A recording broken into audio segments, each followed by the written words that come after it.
presentamos Pateando el Tablero, programa del Partido de los Trabajadores. Debate, entrevista, análisis político, información y mucho más. Domingos a las 12 horas.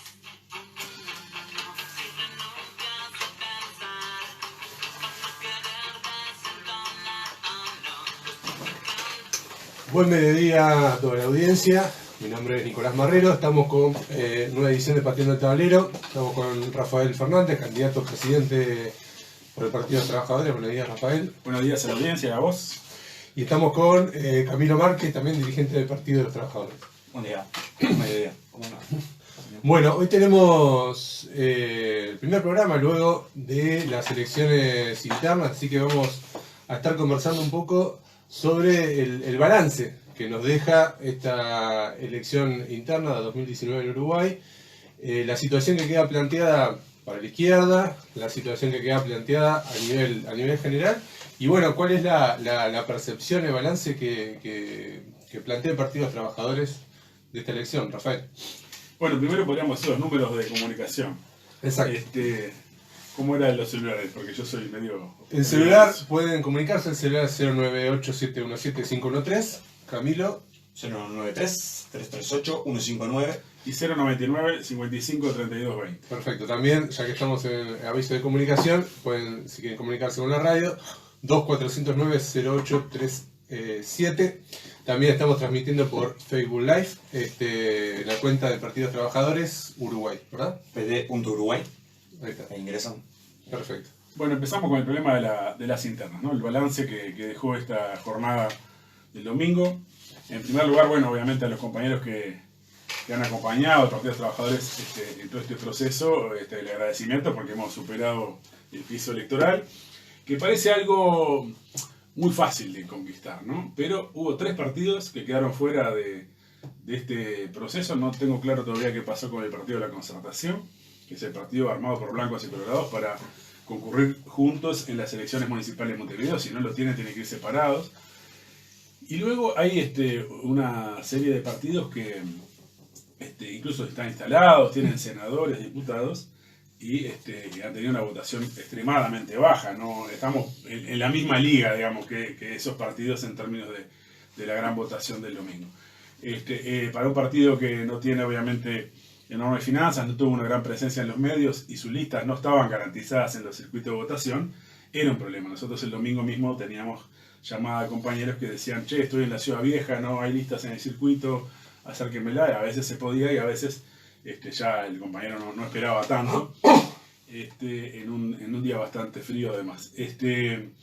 Pero bueno, para nosotros obviamente es un paso fundamental, que si no era excluyente para las elecciones de octubre, y en ese sentido lo reivindicamos, más allá de reconocer los límites también de la intervención o la presencia del partido en estas internas. El objetivo era pasar las internas, el objetivo está cumplido, y luego amerita un balance un poco más lugar por lugar, que no da para hacerlo tal vez en una audición inmediatamente, pero con los números a la vista se puede balancear en cada departamento o hasta en cada barrio cuando tengamos un poco más de referencia en ese sentido. Pero después está la elección en general, ¿no? Es decir, que ha dejado la elección, bueno, en la página web del partido, en la página de Facebook hay un primer balance que ha hecho el compañero Camilo justamente, de cómo se plantean las distintas fuerzas en relación a estas elecciones internas. Y básicamente, en primer lugar, hay algo que ya estaba presente por la multiplicidad de candidaturas y de partidos, y era la existencia de una atomización muy fuerte en el sistema político, ¿no? Es decir, en primer lugar, es la primera vez que en el Frente Amplio hay 4 candidatos. Casi siempre ha habido 1 o 2, y siempre uno era cantado, el otro era muy difícil. La más competitiva fue la de Mujica con Astori. Pero en este caso hubo 4 y el ganador saca el 40%. Es decir, no estamos hablando de una elección donde el ganador claramente tiene todas las riendas de su partido, de su futura bancada, y los demás de alguna manera tienen que ir al pie. Por eso es interesante después analizar este fenómeno de la definición de la vicepresidencia en este partido, en el Frente Amplio.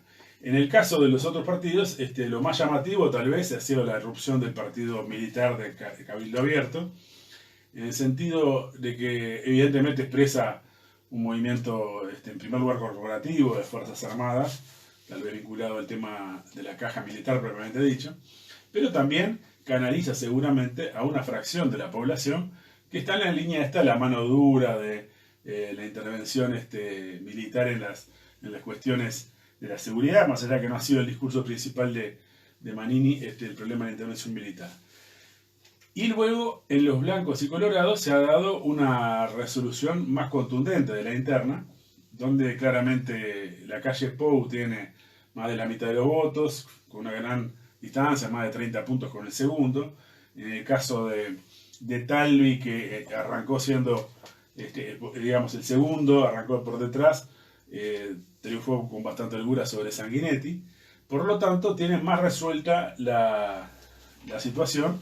Si bien el problema que tienen todos los partidos de la derecha es que saben que van a un gobierno de coalición en caso de triunfar, que va a tener una enorme atomización, porque dentro de cada partido van a tener que negociar con los Sartori, con Larrañaga, con Sanguinetti, con Talvez y con todas las fracciones, y probablemente con Manini y Ríos.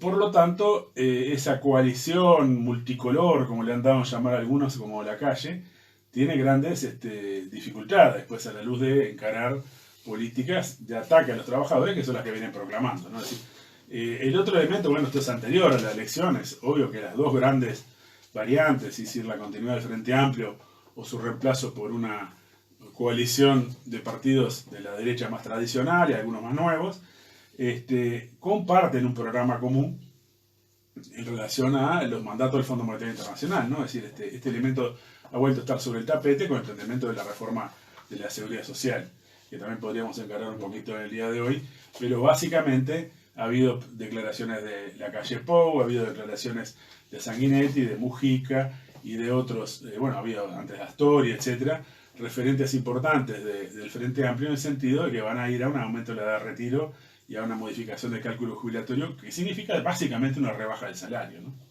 Exacto.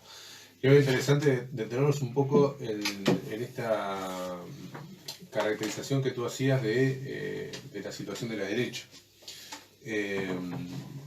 Porque, por un lado, tenemos un triunfo en la calle Pou, plebiscitario, digamos, dentro del Partido Nacional, una elección de Sartori que no despuntó o no se correspondió, digamos, con el nivel de propaganda y de dinero que puso la campaña, y una propuesta también de Larrañaga que quedó muy por detrás de lo que de sus propias expectativas. Pero que quizás aquí lo importante, me parece a mí, es que hoy salió una entrevista de la calle Pou señalando, bueno, que Talvi va a ser uno de los digamos, de quienes va a formar parte de un futuro gobierno de coalición. Eso es lo que señalabas de la contradicción que está presente en este posible gobierno de coalición. Y creo que aquí hay una de las claves por las cuales va a transitar los próximos meses, incluso las definiciones de los propios poderes económicos que están detrás de estos grandes partidos. Porque está claro que desde la emergencia de los autoconvocados a principios del año pasado en adelante, todo un sector que antes no pateaba contra el gobierno, que estaba bastante contento con el gobierno Frente Amplio, como los sectores agrarios, se lanzaron a la calle y se lanzaron a ruptura, digamos, política, por decirlo así, con el gobierno y se alinearon detrás de estos partidos de la oposición patronal. Pero también tenemos otras organizaciones de tipo eclesiásticas, ¿no? Que forman una base, amplían una base social bastante reaccionaria. Pero sin embargo, y las propias cámaras patronales, que emitieron una declaración, un documento, hace 2 semanas, 3 semanas, con todo un planteo, una agenda, digamos, de reclamos y propuestas. La mayoría son de ajuste del Estado, de ajuste en los salarios. Colocan la cuestión de la reforma de la edad de jubilación. Es decir, hay toda una propuesta de programa que tiene que ver con los subsidios también a los propios empresarios nacionales. Y todos estos elementos de subsidios y de reclamos de los empresarios nacionales que se colocan, digamos, en un apoyo detrás de estos partidos de oposición patronal, también chocan con reivindicaciones y elementos que piden el FMI y los capitales financieros para poder, digamos, garantizar que gobierne quien gobierna se pague la deuda externa.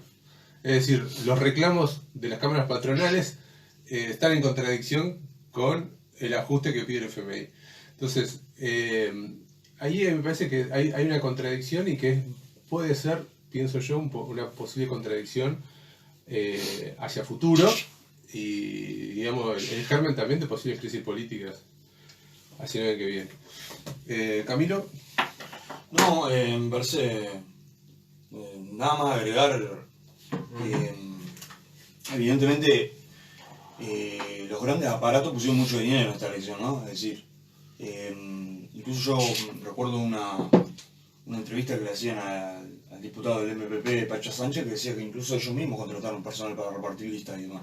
Es decir, que tenemos en sectores que antes tradicionales apoyaban la militancia y demás, como lo que es el Movimiento de Participación Popular, que proviene del MLN y demás, que eran caracterizados por una fuerte militancia que llegaron a contratar personas para repartir listas. Entonces tenemos una incidencia del dinero, digamos, en la elección, mucho más allá de los Sartori, los Novik, o los Talvi, o el Partido Colorado y el Partido Nacional en general, digo, que eran los que ponían mucho dinero. Lo otro, esto que mencionaba Rafa, que es el tema de Manini, ¿no? Me parece que es un dato, él mencionaba el artículo que van a encontrar en la web nuestra, pero habría que hacer un análisis mucho más exhaustivo de esto, porque aparece como cuarta fuerza, al menos en la interna, y por lo menos corriendo desde ese lugar al Partido Independiente, ¿no? que aparecía con un senador, 3 diputados. Entonces, por un lado tenemos a la derecha está creciendo, pero por otro lado también tenemos al Partido Independiente, que era manejado como la tercera pata de un posible gobierno de coalición, bajando. Entonces, lo digo porque he leído varios artículos de una posible derechización, leía a Soasnávar en Búsqueda, por ejemplo, no decía derechización, pero sí que estábamos en un escenario muy parecido al del 99, ¿no? Y no al del 2009 o del 2004, cuando se produce un sector del centro o que orbitaba en el centro de los partidos tradicionales hacia la izquierda, ahora se estaría emparejando. Ese fenómeno también es interesante porque estamos hablando de una pérdida de caudal electoral imposible del Frente Amplio. También Soasnávar habla de menos Frente Amplista, además. O sea, no solamente una pérdida de votos, sino de que menos gente se identifica como Frente Amplista. Este es un fenómeno que me parece que dejó la elección que debería ser importante para una izquierda que de nosotros, al menos de la izquierda revolucionaria y de la izquierda del Frente Amplio, planteamos captar un electorado, un sector de trabajadores que rompe, que termina siendo cautivo, ¿no? de opciones electorales ajenas a los intereses de los trabajadores. Sí, me parece interesante hacer una caracterización de esta fragmentación, ¿no? Es decir, porque evidentemente las fragmentaciones muchas veces obedecen a distintos apetitos electorales, pero eso no explica el problema. Simplemente, en todo caso, lo potencian. El fenómeno que está acá es la fragmentación en el seno de la propia clase capitalista, ¿no? De los explotadores.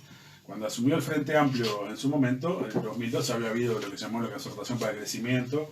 El Frente Amplio lograba canalizar a los sectores, tanto del agro como gran parte de la industria, que reclamaban medidas de protección, medidas devaluatorias, medidas de subsidios y una serie de planteamientos. Y el Frente Amplio encarnaba y potenciaba, pero también tenía el aval del capital financiero en un contexto de cierta reactivación económica que arranca en 2003-2004 por un fenómeno de carácter internacional. Entonces, en ese contexto, de alguna manera, el Frente Amplio logró amalgamar un conjunto de sectores patronales, capitalistas, un gran frente patronal que lo apoyó, aparte de poder aceitar, de poder de alguna manera facilitar el proceso de la cooptación del movimiento obrero con algún tipo de concesiones en esa etapa del ascenso del primer gobierno del Frente Amplio. Entonces, hoy lo que tenemos es que cada uno dispara para sus propios intereses particulares.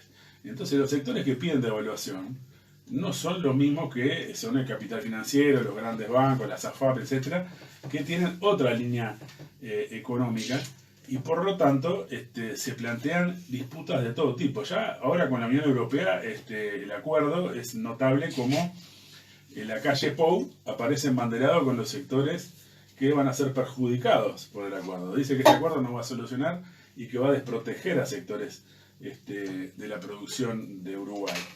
Es notable porque se han invertido los términos de la situación política hace unos años, donde era exactamente la inversa. Frente Amplio aparecía como el que decía protejamos la industria nacional, y ahora es la calle Pou. Pero este acuerdo lo han hecho fundamentalmente Bolsonaro y Macri, es decir, los referentes en Brasil y Argentina de la calle Pou y estos otros sectores de la derecha que festejaron sobre todo el ascenso de Macri, no tanto lo de Bolsonaro, que es de alguna de las fracciones de los blancos fue el mayor aplauso, digamos, a eso. Entonces, lo notable es la fragmentación en el seno de la burguesía. Lo otro es lo siguiente: esta fragmentación en Uruguay coloca un régimen aún más dividido que el de Argentina y el de Brasil. Por lo menos en el arranque de los gobiernos de la derecha, ¿no? Es decir, ya hoy en Argentina es claro el proceso de decadencia del macrismo y el planteamiento de una opción alternativa de los kirchneristas, el PJ, etcétera, aparece con una candidatura hasta cierto punto que expresa un gobierno bicéfalo, ¿no? Alberto Fernández y Cristina Kirchner.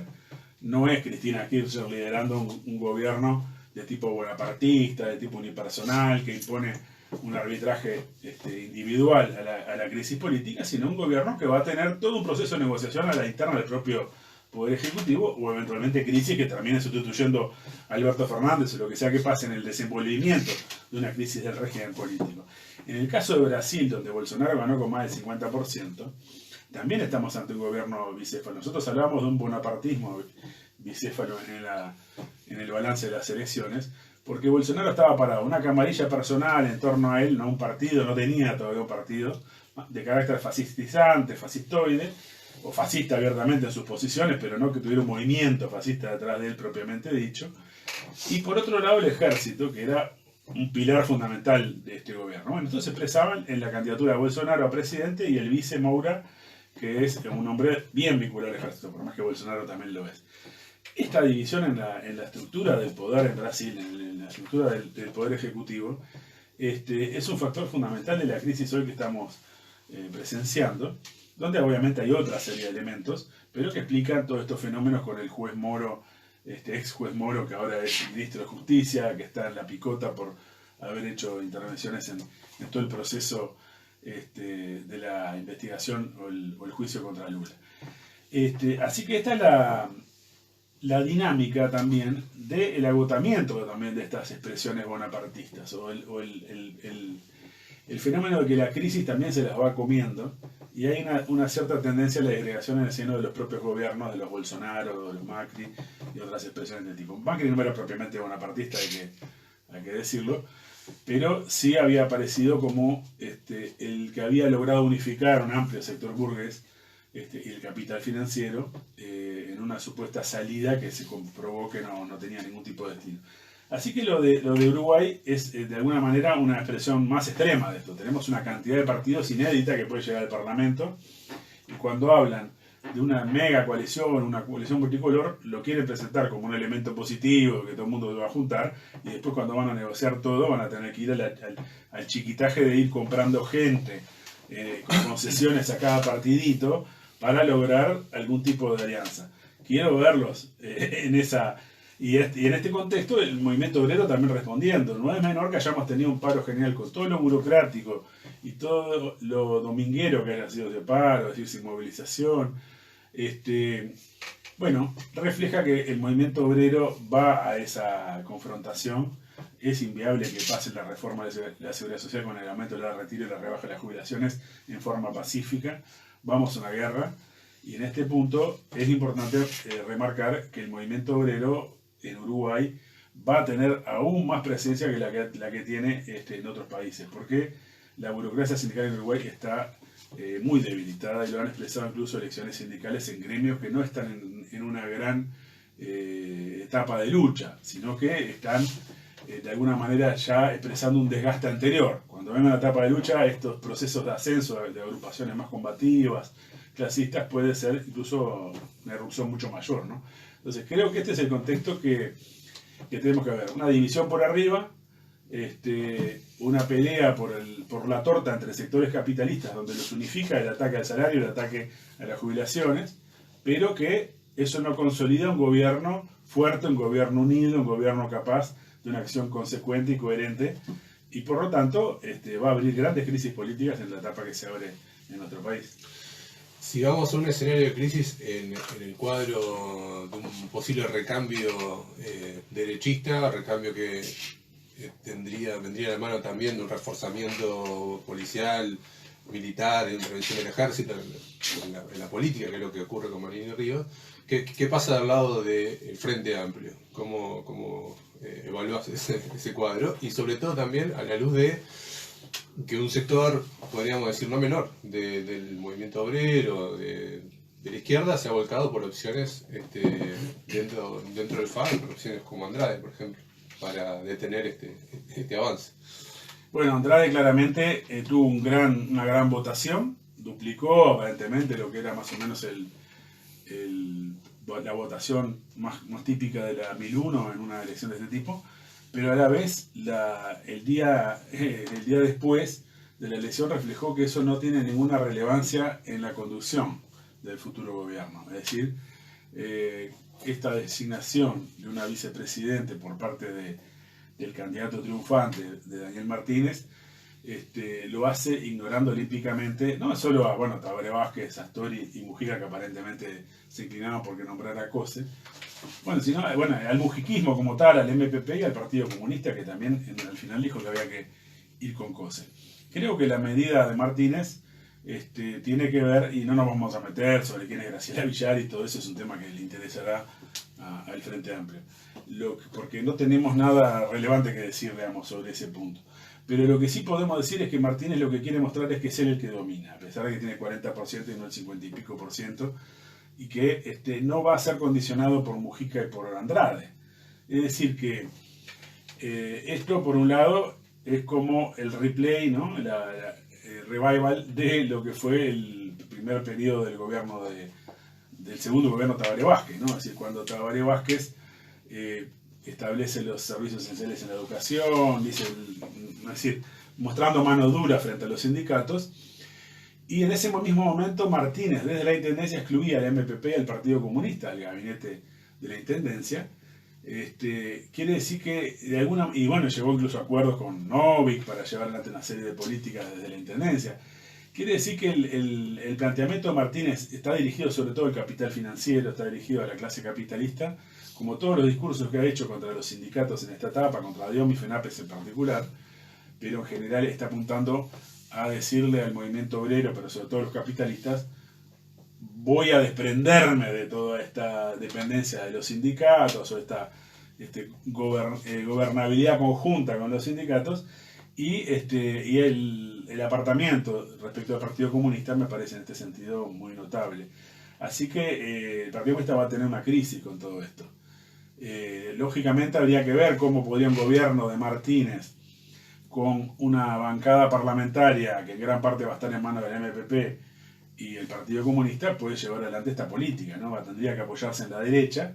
Martínez no controla ni siquiera su propio partido. El Partido Socialista está fracturado al medio, donde la Secretaría General está en manos de la fracción más cercana al mujiquismo, es decir, a lo que era la vieja posición o la política más garganista, como le llaman ellos, pero no es con independencia que no damos 2 pesos por la consecuencia política de estos sectores, con sus ideas o con su programa.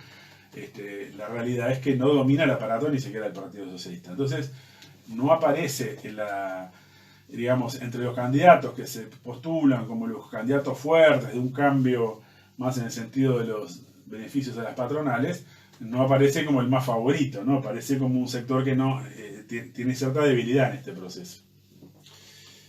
Un análisis reciente que he leído por ahí, creo que en la diaria, señalaba si un gobierno derechista promete más ajuste y más represión, un gobierno de Martínez promete un poquito menos de ajuste y un poquito menos de represión, ¿no?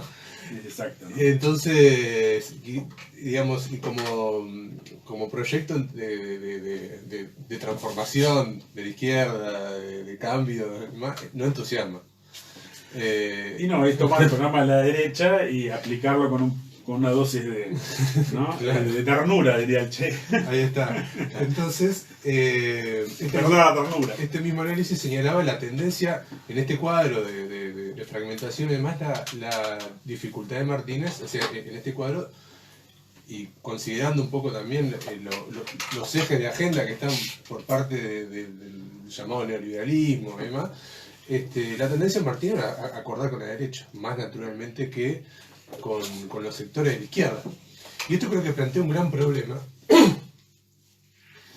para la izquierda y para aquellos trabajadores, que conocemos muchos, dentro del movimiento obrero, que dicen votemos por Andrade, votemos por una variante de izquierda dentro del Frente Amplio, para oponernos al ajuste y oponernos a la represión que nos promete la derecha.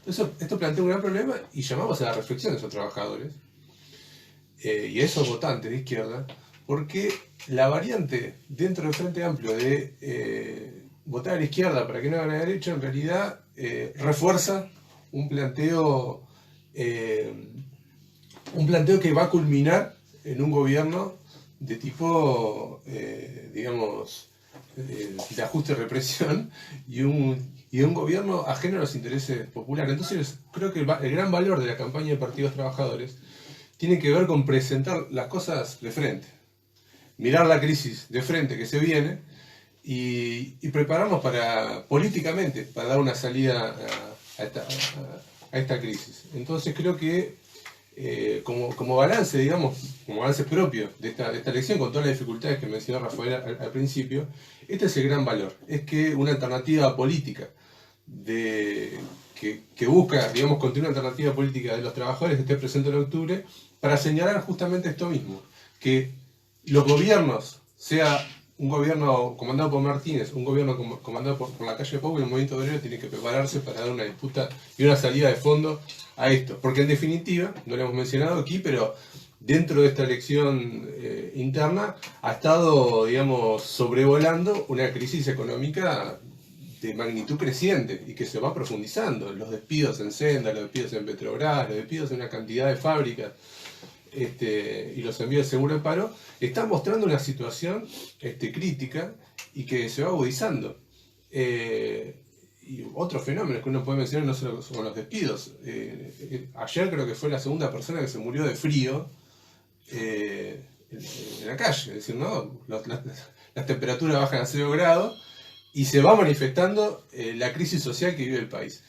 Entonces, bueno, el Partido de los Trabajadores interviene un poco con esta perspectiva y creo que el gran valor de esta elección para nosotros señalar esta cuestión. Sí, complementar un poquito lo que decían Rafa y vos respecto al tema de la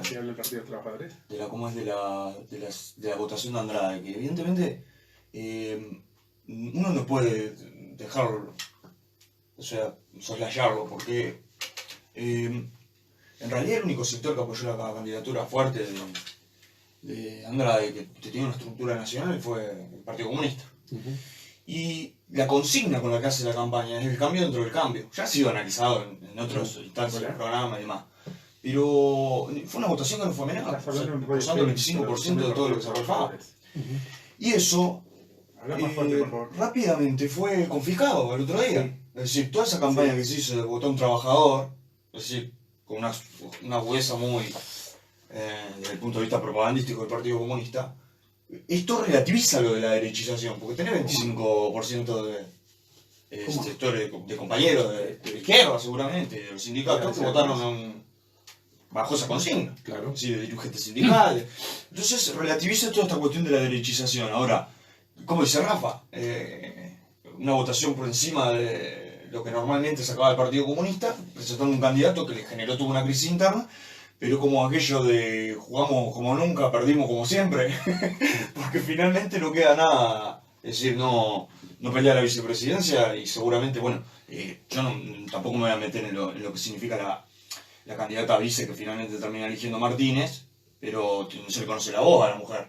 O sea, ralearon a todo un sector, por esto que decía Rafa, entre otras cosas, pero en principio, o sea, vamos a una situación en la que están veremos, aún más, porque antes ya estaban veremos un posible triunfo alfa, y seguramente una crisis dentro del Partido Comunista.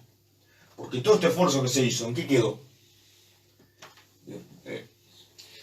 Son las contradicciones de la etapa. Vamos a un temita musical, un corte, y seguimos en un par de minutitos con Pateando el Tablero.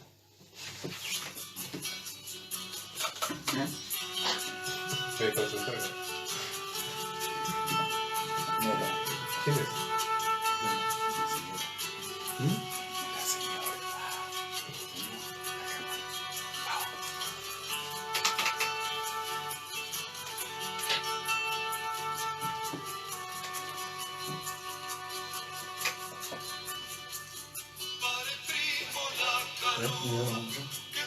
Bueno, la agradezco la llamada, después... Ah, lo que pasa es que ya tengo que seguir de vuelta al aire. Decime. Que somos nosotros dos, que lo están matando, sí. Que molleja primo tan cristalino que estaba al agua ayer.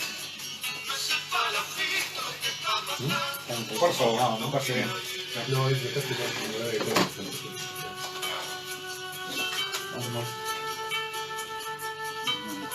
Muchas gracias. Era a mí, mi marido me pusimos ahí. Hay que hacer la idea. Bueno, Me encanta ahí. que algún día alguien me explicara por qué la izquierda y la derecha. Hay que revisarlo después. Hay que revisarlo después. Sí, ahora lo metemos después. Si le matan la semilla, ¿quién la vida le dará? No hay flores en la La Unión Europea, y las elecciones en Europa. Capaz que podemos meter molleja primo tan cristalino que estaba al agua ayer. No es el palafito que No, está capaz que puede ser formato Nicolás y pregunta también. Más directo, ¿no? la guitarra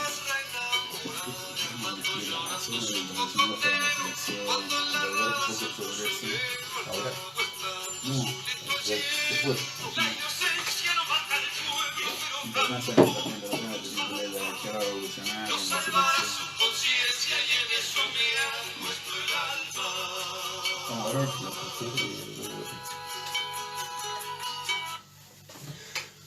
Bueno, volvemos con Pateando el Tablero. Vamos a dar un avisito. El próximo jueves 11 va a estar el jueves 11 de julio, 19 horas, en el Paraninfo de la Universidad. Va a haber una actividad organizada por el Movimiento por un Uruguay Sustentable, MOUS, que se llama Impactos de UPM. Es una mesa que va a estar, van a estar presentes, una mesa redonda, van a estar presentes referentes ambientales de los partidos uruguayos. Allí, bueno, van a estar todos los partidos que parece aquí que tienen representación en las próximas elecciones de octubre. Y bueno, va a estar también el Partido de los Trabajadores, va a participar Lucía Ciola como panelista por el Partido de los Trabajadores, jueves que viene de 19 horas en el Paraninfo de la Universidad. Agéndense, seguramente lo transmitirán en vivo, veremos. Nosotros seguramente vamos a transmitir en vivo. Pero bueno, pasado el aviso, va a estar una actividad que promete y promete.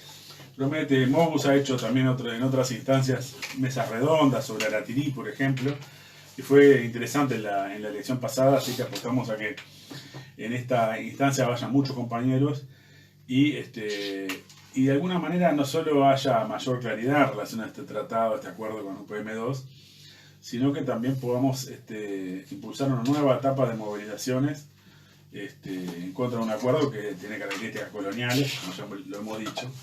Y bueno, de alguna manera podríamos entrar en este tipo de cosas, ¿no? Porque también el acuerdo con la Unión Europea tiene un poco estas características. Sí, bueno, algo conversamos el domingo pasado sobre la primera noticia, digamos, creo que había sido el viernes, sábado, que habían dado la noticia, con una cosa media rara, ¿no? Porque se decía en la noticia que, no sé si fue Nino o algún otro funcionario uruguayo que llamó llorando a la presidencia que habían logrado el acuerdo. Tras 25 años de negociación. Tras 25 años de negociación, el funcionario se había emocionado mucho. Bueno, ¿de qué se trata toda esta emoción que, bueno, desborda al gobierno, no solo al gobierno uruguayo, sino que desborda de emoción también al gobierno de Macri y desborda de emoción al gobierno de Bolsonaro. Que nosotros mencionamos también la vez pasada que tanto las oposiciones políticas dentro de Argentina, el kirchnerismo en este caso, y bueno, el lulismo en Brasil, ya habían emitido críticas a este acuerdo de libre comercio. Entonces, bueno, ¿cómo está en agenda este tema? Yo creo que, para tirar una primera reflexión, hay una nota muy interesante, que llamo a leerla, que es de Natalia Ubal, en la diaria, que señala un poco la letra, digamos, y las posibles consecuencias, ¿no? que puede tener todo este acuerdo de libre comercio, que en definitiva, digamos, lo que señala es la liberalización del comercio entre algunos países y otros, ¿no? Es decir, la baja de los aranceles, aranceles cero para una cantidad de sectores de la economía. Entonces allí es interesante, el artículo señala, bueno, cuáles son aquellos sectores a los cuales se liberalizan y cuáles serán los más impactados. Y claramente, para sintetizar, el artículo dice, bueno, o el acuerdo en sí, señala que el acuerdo beneficia a algunos productos primarios que podrían entrar en Europa, sobre todo la carne, el arroz y algo de soja, y digamos tendría un fuerte impacto sobre sobre todo lo que sería la industria nacional, incluso sobre sectores industriales como los lácteos, como los cítricos y demás. Es decir, va a tener un impacto en primer lugar, bueno, y también otro impacto que tiene que ver con la liberalización o la presión, digamos, en la liberalización o privatización de los entes públicos, porque el acuerdo coloca que, bueno, no debería permitirse ningún tipo de monopolio sobre la importación o exportación en ningún sector de la economía. Es decir, ANCAP. ANCAP, UTE y Antel. Aunque el acuerdo señala que ellos, Antel y UTE y ANCAP, estarían fuera de esta primera negociación, la presión va a ser, digamos, va a estar clara en ese sentido. Entonces se va a colocar una cuestión sobre la privatización. El acuerdo de la Unión Europea-Mercosur coloca la cuestión de la privatización de los entes como uno de los puntos a batallar. La destrucción de la industria nacional. Patentes. Y finalmente la cuestión de la patente, que también es una cuestión de negociación. En definitiva, yo podría señalar que es un acuerdo que profundiza, digamos, una integración de tipo colonial con el capital financiero o el imperialismo europeo. No contentos con esto, ahora Macri y Bolsonaro están señalando que, bueno, quieren un acuerdo con Estados Unidos, algo complicado porque el amigo Trump está en otro camino, ¿no? Pero bueno, esta es una primera reflexión para ir señalando algunos caminos. Sí, otro elemento es que estamos ante dos bloques que en realidad están en desintegración. Es decir, ni la Unión Europea ni el Mercosur son bloques realmente como tales. En el caso del Mercosur, fíjese que no han podido ponerse de acuerdo sobre, por ejemplo, las normas que tienen que ver con el origen de las partes que se utilizan, por ejemplo, en el armado de vehículos o en general en la industria, ¿no? Es decir, que tiene que tener como mínimo un 50% de producción local y en realidad ahora las que vienen de Europa vendrían con el 0% de aranceles. Estos gobiernos están en descomposición, creo que en gran medida Macri, sobre todo Macri, que está en un proceso electoral muy arriesgado, con mucho riesgo de perder el gobierno, coloca esto como un triunfo. Es notable que lo que puede ser un triunfo para Macri y para Bolsonaro y un elemento de retroceso para los Kirchner y Lula, en Uruguay que lo festeja es el Frente Amplio al punto de las lágrimas, ¿no? De llamar una llamada telefónica llorando. Y curiosamente la calle Pou, que está muy vinculado a sectores agrarios o capitalistas que puedan ser perjudicados por este tipo de tratado, aparece ahora diciendo que no hay solución. Quiere decir que, por un lado, realmente la viabilidad de este tratado mismo está en discusión. Tendría que pasar por 20 y pico de parlamentos en la Unión Europea y por lo menos por 4 en el Mercosur. No sé cómo se vincula esto, los llamados estados asociados. desde el punto de vista formal del tratado, pero básicamente va a llevar años de discusión este tipo de iniciativa. Por otro lado, bueno, básicamente desde el punto de vista de la capacidad de financiarse, del poderío tecnológico y de logística, etcétera, obviamente un capital instalado en Europa tiene muchísimas más ventajas con respecto incluso a capitales en América Latina, ¿no? Es decir, basta pensar en el costo de financiamiento u otros ingredientes para saber que compiten en condiciones completamente desiguales. Es decir, que amenaza en particular a muchas empresas medias, chicas, y coloca una amenaza también para el empleo, ¿no? Es decir, no es casual tampoco que las centrales sindicales de todo el Cono Sur se hayan pronunciado, más allá de que en general ellos han sido partícipes de toda esta política de llamada integración, que no es tal, ¿no? Que es un proceso de descomposición y desintegración de América Latina, y que refleja, por otro lado, que la burguesía nacional en América Latina es incapaz de llevar adelante ningún tipo de enfrentamiento al imperialismo, ¿no? Es decir, ningún tipo de desarrollo autónomo, y eso está completamente caduco hace mucho tiempo, y lo que deberían concluir las centrales sindicales de América Latina y la izquierda que se proclama que quiere poner freno al capitalismo es que la burguesía es incapaz de desarrollar ningún tipo de proceso de autónomo y que está completamente arrodillada. Por lo tanto, es decir, la discusión que se abre en la izquierda es la necesidad de que los trabajadores gobiernen, de establecer la lucha por la unidad socialista de América Latina. Esto también incluso va en relación a la discusión con sectores de la izquierda, tanto dentro como fuera del Frente Amplio, que proclaman la unidad con sectores capitalistas, ¿no? Es decir, bueno, en el caso del Partido Comunista, su orientación desde que se convirtió en una organización sometida a la burocracia stalinista, defendió la unidad con sectores capitalistas, los frentes democráticos y de liberación nacional en su etapa más radical, y luego, bueno, la alianza con los sectores productivos, el Uruguay productivo, etcétera, es en la etapa última más chabacana.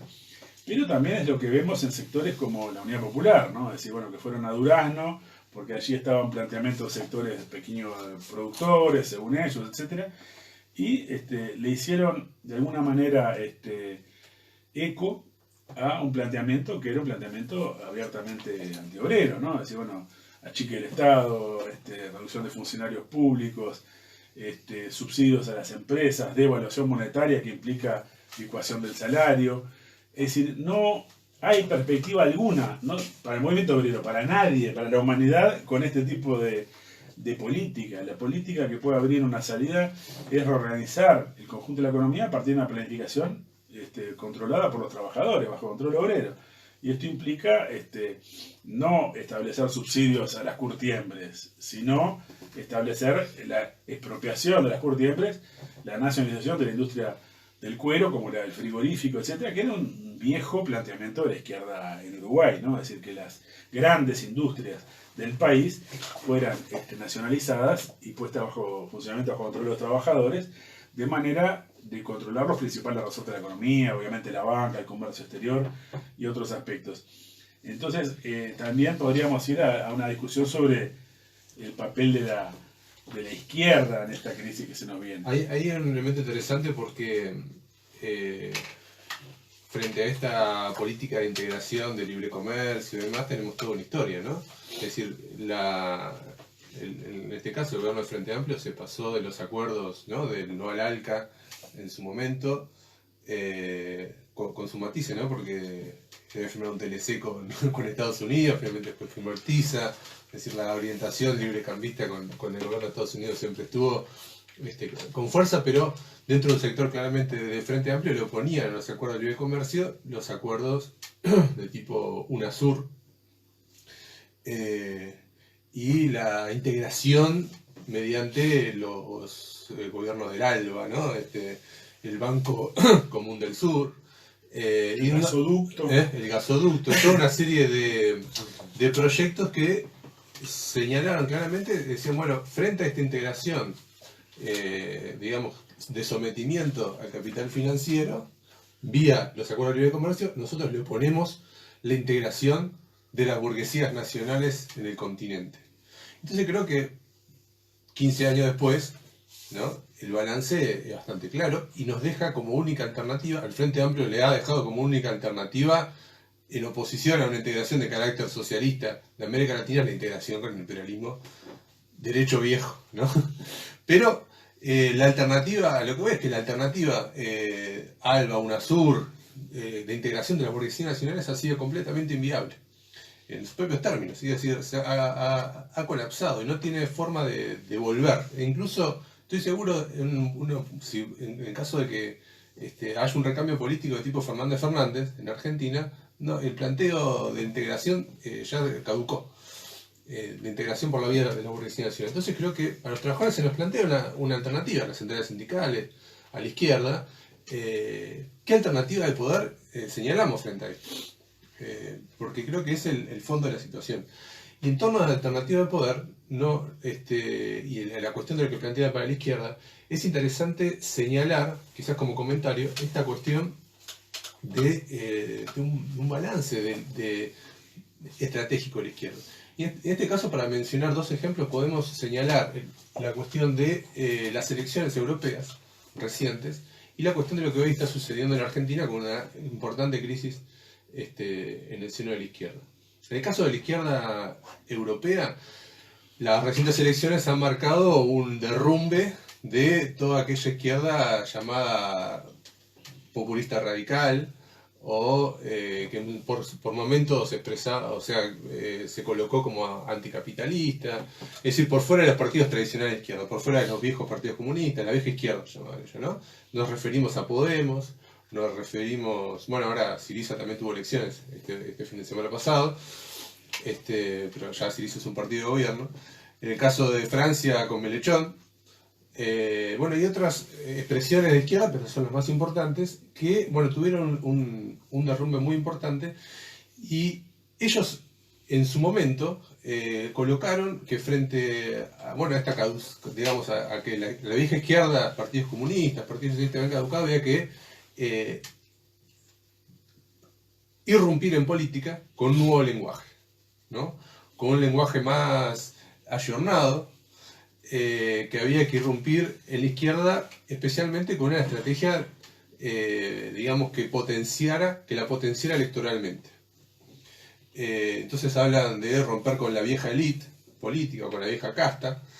Y bueno, todo ese proceso, que en el caso de Podemos fue una expresión casi continuada de los indignados de los 2011 y demás, hoy ha terminado en un estrepitoso fracaso y con múltiples divisiones y rupturas. Hay un sector que señala, bueno, hay que hacer acuerdos con la derecha, con quien sea, mientras podamos mantener un puesto en el Parlamento, y sectores que rompen y dicen, bueno, nos hemos separado de nuestros orígenes y del movimiento popular que nos vio nacer. Y bueno, entonces esto se presenta, digamos, como disyuntiva en la izquierda europea. Entonces, esto está presente, digamos, en diversos debates dentro de la izquierda, y creo que sería importante para la izquierda uruguaya mirar esas expresiones y sacar conclusiones también. Sí, creo que en realidad Podemos, como Syriza, emergen en el proceso de descomposición del régimen político en cada uno de esos países y de grandes movilizaciones, ¿no? En el caso de Podemos, el de los indignados, ellos de alguna manera pretenden ser los portavoces de ese movimiento en el cual la clase obrera como tal no intervenía de una forma independiente, había una gran movilización juvenil. En el caso de Syriza hubo mucho más presencia del movimiento obrero, de huelgas, de grandes luchas en las fábricas, etc. Y Syriza se benefició también de esa irrupción de la masa, de las rebeliones populares en Grecia, pero claramente, los paros generales, etc. Pero claramente no para ser realmente el instrumento y el portavoz de la lucha de las rebeliones populares, sino para enchalecarlas, para llevarlas al redil otra vez, de que a través de las componendas parlamentarias se pueda resolver la crisis. Y bueno, terminaron capitulando ante el Banco Central Europeo, la Troika, ¿no? Es decir, el FMI y la Unión Europea. Así que claramente ese camino de una izquierda que se proclamaba alternativa a la vieja izquierda que ya se había integrado propiamente al capitalismo anteriormente, como el Partido Socialista Obrero Español y otros, está completamente caduca y revela que no hay posibilidades intermedias entre una izquierda revolucionaria que intervenga en función de orientar una rebelión popular, un proceso de grandes luchas populares que establezca la perspectiva del poder para la clase obrera, el gobierno de trabajadores, y la otra que es la integración a distintas variantes capitalistas, es decir, con un lenguaje más moderno, con un lenguaje aparentemente más centrador, pero que terminan siendo una pata más del régimen. Y el lenguaje entrador no era lo que les daba el éxito. Lo que les daba el éxito en realidad era que aparecían como la expresión de la rebelión. Cuando fueron abandonando eso y poniéndose más, aparentemente más inteligentes en su lenguaje, terminaron viendo que ese cambio de discurso no era realmente beneficioso en términos electorales. Hay fenómenos de este tipo también en América Latina. Estuvo el fenómeno del PSOL en Brasil y otras variantes. Nosotros creo que un ejemplo que tenemos acá cerca es el tema del Frente Izquierda de Trabajadores en Argentina, ¿no? Donde emergió, si bien eran fuerzas distintas, con distintos grados de comprensión de esto y con distintas tradiciones, por supuesto, planteaba la lucha por un gobierno de trabajadores. Y en ese sentido era una disrupción, un corte con lo que era la política clásica de la izquierda en esta región, que era los frentes populares, los frentes de acuerdo con sectores capitalistas. Y el FIT tuvo un momento de auge muy importante en oposición a un gobierno supuestamente popular, que era el de los kirchneristas. Entonces, es otra expresión que también corre riesgos, quiero decir, en el sentido de que al emerger una alternativa de izquierda que se apoya sobre todo en la movilización, empiezan a aparecer tendencias que tienden a desviar esto. Ya en las famosas elecciones de 2015, donde hubo una interna, hubo una fracción en particular encabezada en la candidatura de Del Caño, que expresaba una idea de cambiar el régimen político, es decir, de ir contra la casta, es decir, un planteamiento que era, en ese sentido, parecía confluir con esa tendencia tipo Podemos, ¿no? Esto no quiere decir que sea un proceso, obviamente, es un proceso que puede estar en disputa, que tiene que colocarse un ojo en esto, en una advertencia a los trabajadores, porque obviamente nosotros desde acá saludamos la presencia del Frente Izquierda de Trabajadores en Argentina y la necesidad de impulsar las candidaturas del FIT de cara a las elecciones de octubre, pero con la perspectiva de que estamos ante una crisis de poder en Argentina cada vez más desenvuelta, que puede transitoriamente parecer que se diluye en el proceso electoral, pero que en realidad todas estas contradicciones van a estallar en forma aún más grave en el próximo gobierno, cuando tenga que llevar adelante las medidas que hoy no puede, la está postergando por el proceso electoral. Entonces, ante esto, el FIT tiene que pensarse no en función de una fuerza parlamentaria, una fuerza electoral, sino una fuerza que encarne una rebelión de los explotados contra el régimen político y plantearse salidas de poder, ¿no? La cuestión del poder en relación a esto. Esto hay todo un debate en la izquierda en Argentina y nosotros desde acá, en primer lugar, decir que queremos que ese debate se desenvuelva en términos políticos, en términos de respeto de las distintas posiciones, porque tomar medidas administrativas, en este caso me estoy refiriendo a medidas que parecen una expulsión de una parte del Partido Obrero, es lo peor que puede pasar para la perspectiva de un movimiento obrero en Argentina que se postule como salida de poder.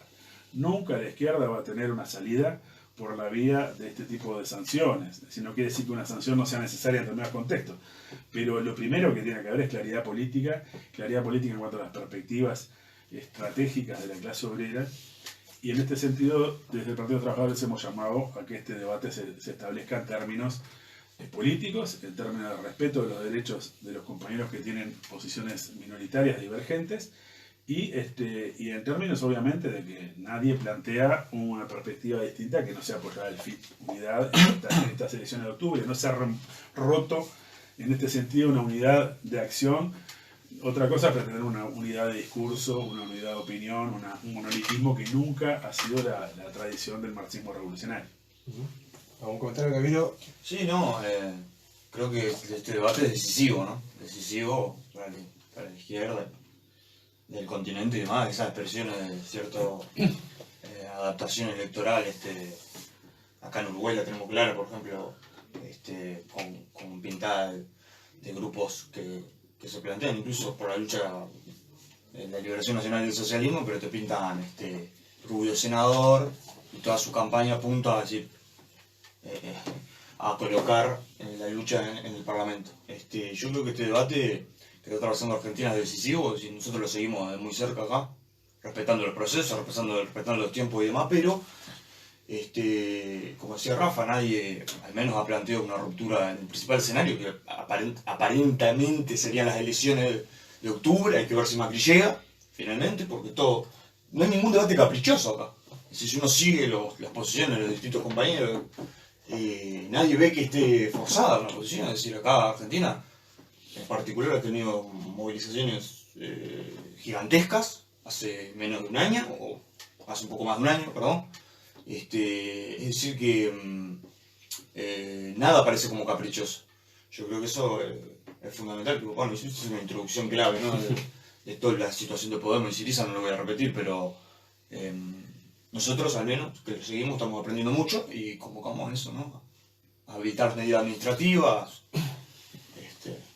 Para aquellos trabajadores que hoy nos están escuchando y quizás no están cercanos a estos debates en Ciudad Izquierda, bueno, es importante acérquense a la página de Partidos Trabajadores, van a encontrar importantes debates porque no es un debate, digamos, que podemos decir involucra solo a los participantes dentro de la izquierda. En toda la historia del movimiento obrero, de las luchas socialistas, ha habido muy importantes debates en momentos cruciales de la historia.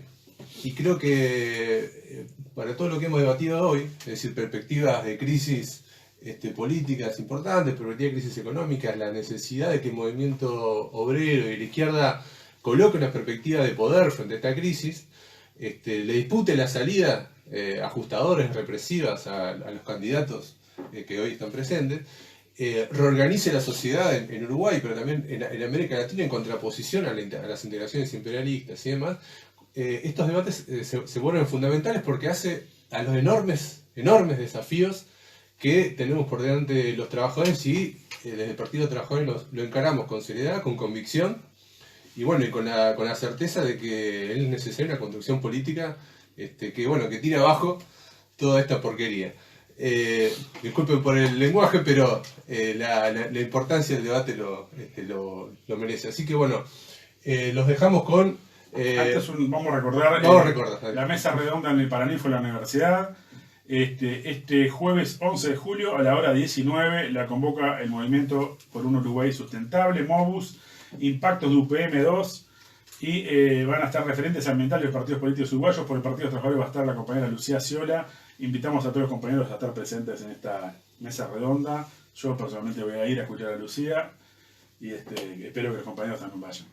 Bueno, los dejamos con motivo del acuerdo Unión Europea-Mercosur, los vamos a dejar con un lindo temita que espero que lo llame a la reflexión. Saludos. Hasta el domingo que viene.